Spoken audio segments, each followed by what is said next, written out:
Jadi pada hari ini kita akan melaksanakan workshop tentang pembelajaran berdiferensiasi dan penerapannya di kelas. Untuk lebih jelasnya seperti apa itu pembelajaran berdiferensiasi, kita sama-sama melihat ke layar.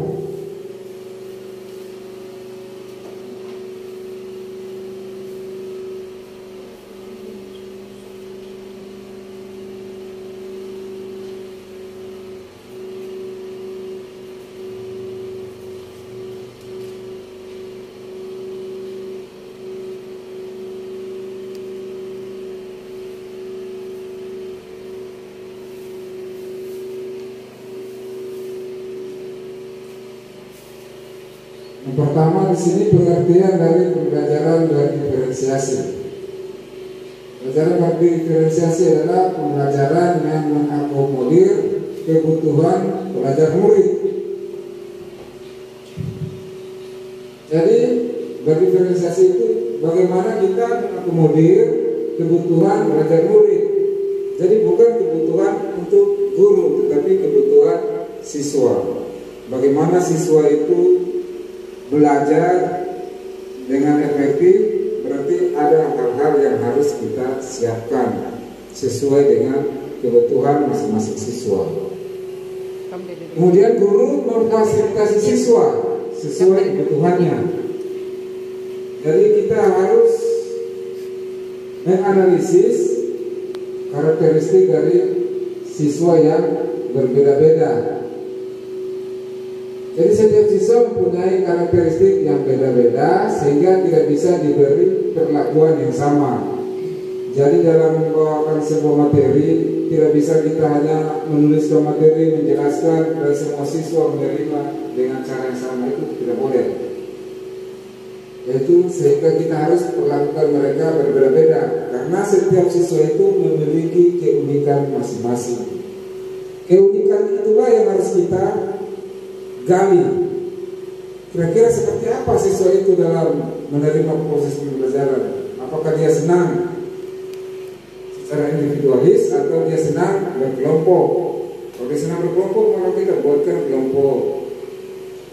Mungkin dia senang sekali-sekali belajar di luar kelas, bisa kita belajar di luar kelas. Lanjut, ciri-ciri pembelajaran berdiferensiasi atau karakteristik pembelajaran berdiferensiasi.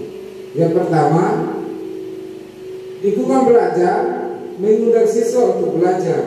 Artinya di sini bagaimana seorang guru itu menyiapkan kelasnya dengan sebaik-baiknya sehingga siswa itu ketika berada di rumah tertarik untuk cepat-cepat datang ke sekolah karena dia merasa lingkungan belajarnya sangat menarik.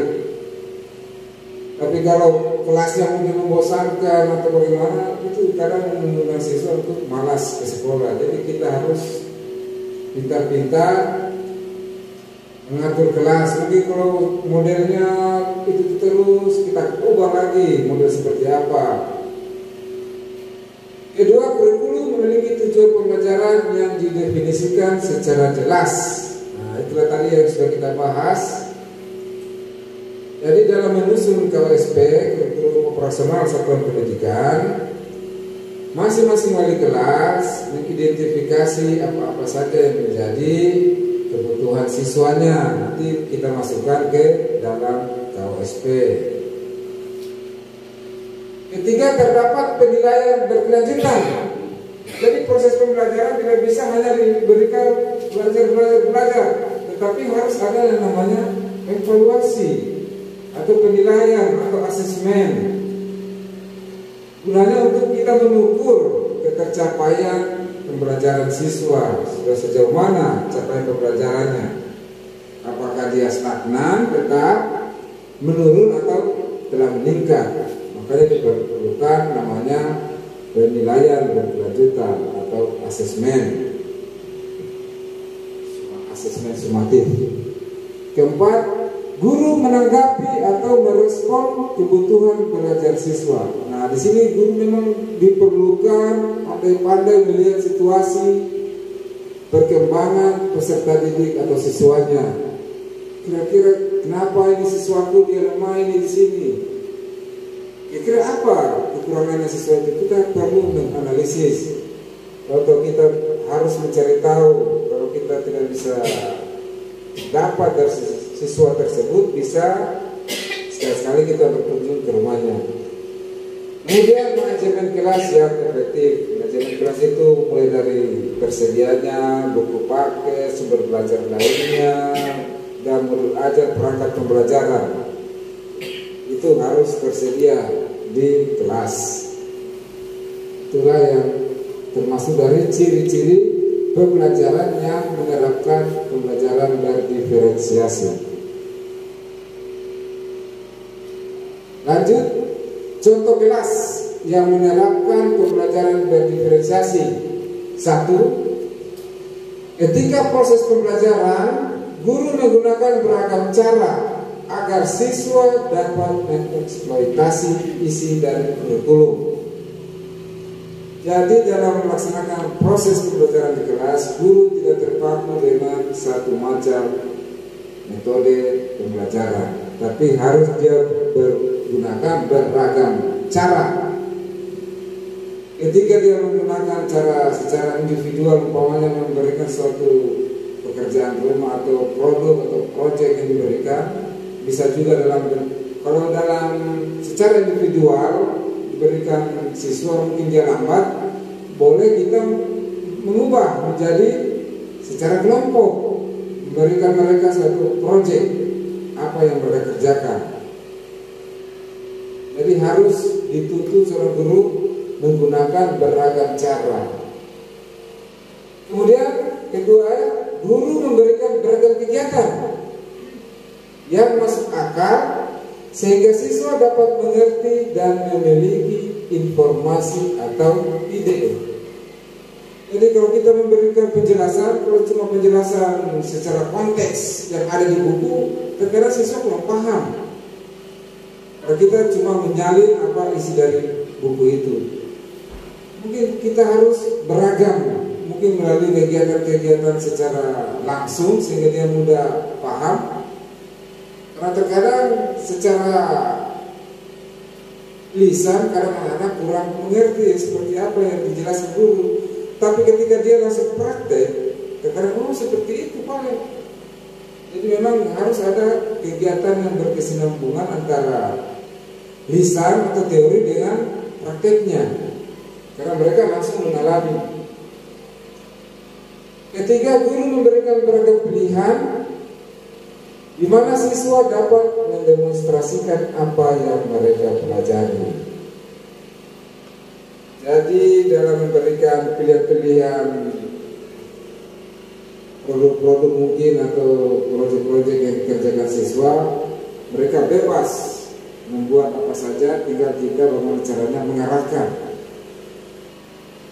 Jadi mereka dapat mendemonstrasikan hasil olah pikir mereka sendiri tanpa harus terlalu kaku dengan apa yang kita suruh. Jadi mereka kita bebaskan membuat kreasi berdasarkan hasil pikirannya. Pemetaan sangat penting. Jadi sebelum kegiatan itu bagusnya dilaksanakan di awal tahun atau di awal semester, kita lakukan pemetaan kebutuhan belajar. Bisa juga dilaksanakan tiap materi baru, bergantung dari kreativitasnya guru. Jadi jika hasil pemetaan tidak akurat, maka rencana pembelajaran dan tindakan yang kita buat dan lakukan akan menjadi kurang tepat. Contoh di sini pemetaan kebutuhan belajar itu ini. Kita fokus di 3 ini: kesiapan belajar, minat belajar, dan profil belajar murid.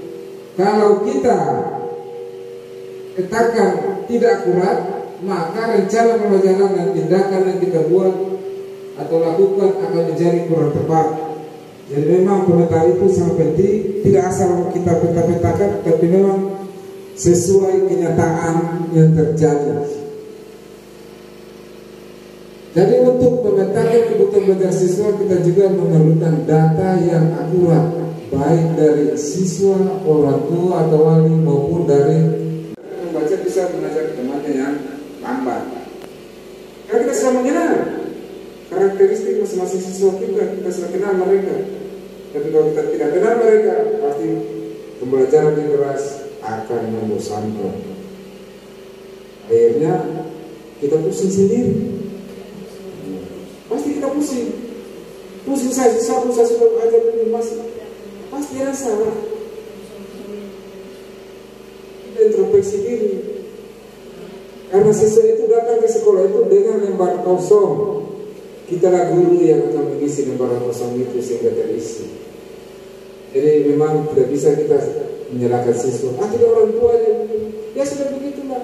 Orang tuanya dengan tanggung jawabnya di rumah, kita guru dengan tanggung jawabnya di sekolah.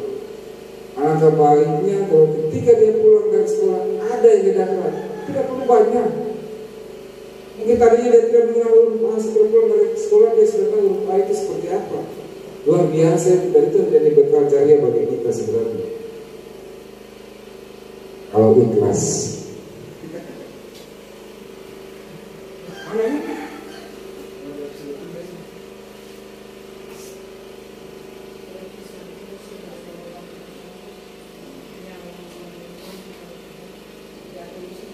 Kemudian ada 3 strategi dalam melaksanakan pembelajaran berdiferensiasi. Yang pertama diferensiasi konten, kedua diferensiasi proses, dan ketiga diferensiasi produk. Merasa aman, ada harapan bagi pertumbuhan. Guru mengajar untuk mencapai kesuksesan. Ada keadilan dalam bentuk nyata. Guru dan siswa berkolaborasi. Kebutuhan belajar siswa terfasilitasi dan terlayani dengan baik. Dari beberapa dampak tersebut diharapkan akan mencapai hasil belajar yang optimal. Ketiga, dalam menerapkan pembelajaran berdiferensiasi, tentunya kita akan menghadapi berbagai tantangan dan hambatan. Guru harus tetap bersikap positif, terus belajar dan berbagi pengalaman dengan teman sejawat lainnya yang mempunyai masalah yang sama dengan kita, baik melalui komunitas belajar maupun mengakses berbagai fitur yang ada di PMM. Kemudian masing-masing guru saling mendukung dan memberi semangat. Keempat, menerapkan apa yang sudah kita peroleh dan bisa kita terapkan meskipun belum maksimal. Nah, itu. Jadi kita jangan terpaku langsung kita melaksanakan pembelajaran berdiferensiasi ini secara sempurna atau maksimal.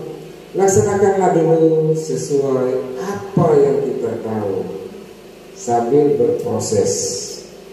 Lebih baik kita berbuat daripada tidak sama sekali. Terus berusaha untuk mengevaluasi dan memperbaiki proses pembelajaran yang sudah diterapkan meskipun belum maksimal. Jadi progres itu ada. Mungkin hari ini saya telah laksanakan ini, makanya pentingnya tadi refleksi diri.